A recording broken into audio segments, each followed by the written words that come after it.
Malaysia's identity politics will perpetuate exclusivity if left unchecked. The 20th of December, 2023. If you like our video content, please click to subscribe to my YouTube channel so that you can receive all our latest video content. Now, let's get into today's topic.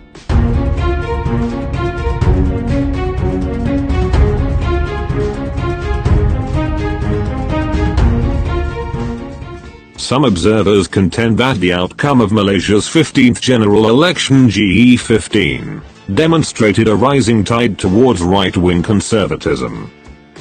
GE15 saw the Malay Islamist coalition Perikatan Nasional, PN, especially the Islamist PAS, make numerous electoral gains. PN saw its vote share increase from 30.12% in GE15 to 50.15% in the 6 state elections, PRN 2023, held in August.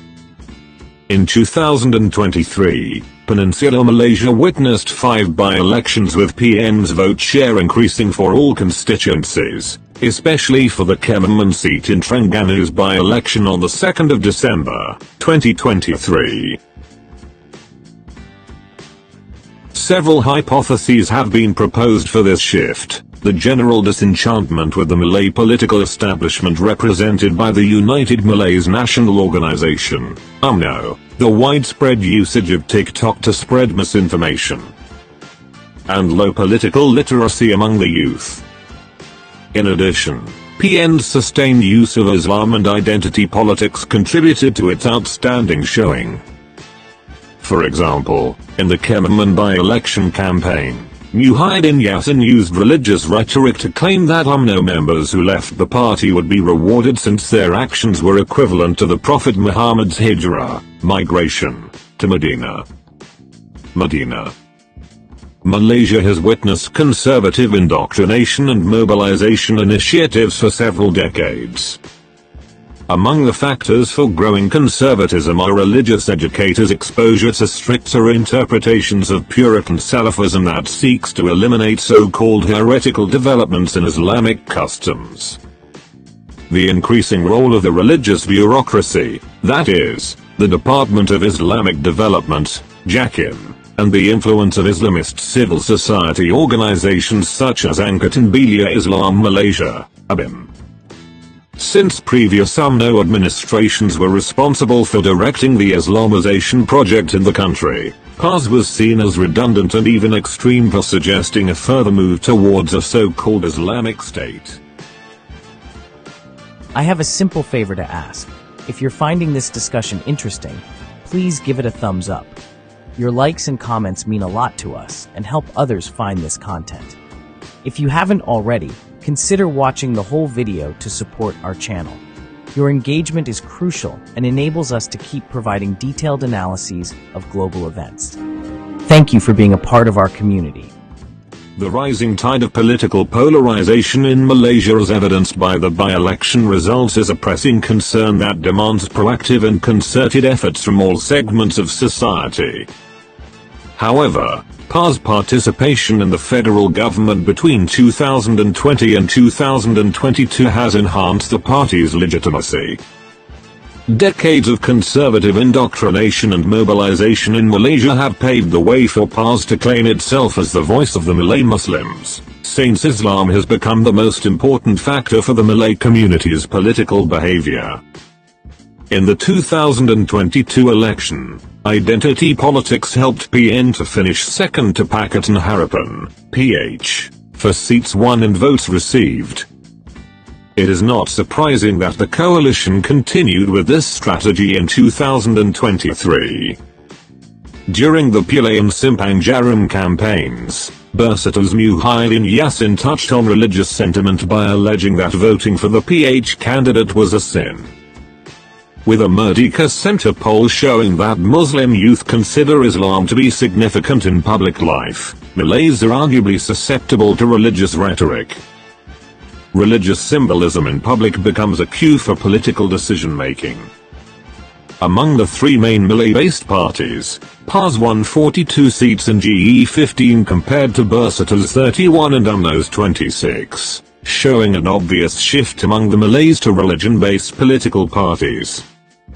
Even the Anwar Ibrahim-led unity government is using a form of identity politics to out-Islamize the opposition. Anwar introduced the Madani framework with a focus on inclusivity. However, by basing Madani on the Islamic concept of Maqasid al-Sharia, which focuses on achieving broader goals of welfare in Islamic jurisprudence, Anwar too relies on an Islamic identity for acceptance. Yet, unlike Pa's more direct interpretation of Islamism and religious law, Madani is too abstract for the masses. If political elites fail to confront the issue, Malaysia is at risk of further polarization and right-wing populism, which will, in turn, restrict the liberties of non-Muslim citizens. Let's take a quick pause. Could you do us a favor? If you enjoy our content, please hit the like button. To help even more, leave your thoughts and feedback in the comments. Your engagement helps us grow. Thank you. Political polarization affects not only the functioning of government and its institutions but also the everyday lives of Malaysian citizens. To illustrate, a non-Muslim worker who wore a crucifix necklace to work was fired while working at a Chinese Muslim restaurant. Some in the Malay community accuse the restaurant of deceiving patrons by allowing that worker to wear a Malay songkok. This has stirred up a discourse on the rights of non-Muslims to employment, even though the job had no bearing on the practice of Islam. A polarized political environment hinders constructive dialogue, stifles compromise, and breeds an us versus them mentality, perpetuating mistrust and division. It engenders policy paralysis and weakens government capacity to address pressing national issues.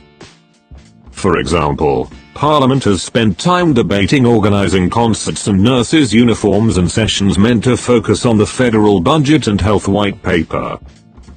The opposition brought the former issues up because they were considered as priorities for their conservative voters. The rising tide of political polarization in Malaysia, as evidenced by the by-election results, is a pressing concern that demands proactive and concerted efforts from all segments of society. While PN has the right to claim democratic victory, PN's leaders should use their immense responsibility to celebrate Malaysia's diversity instead of going down the rabbit hole of right-wing populism by equating PH with Israel at a time when emotions are running high with the ongoing Israel-Hamas war. Unfortunately, these comments have divided people along partisan lines, with Amanah, a component party of the government, lodging a police report alleging that those comments are slanderous. There is a significant likelihood that PN will continue to wrestle with a unity government on race and religion. The primary repercussion may not be political realignment but the exacerbating of exclusionary religious and racial attitudes within society.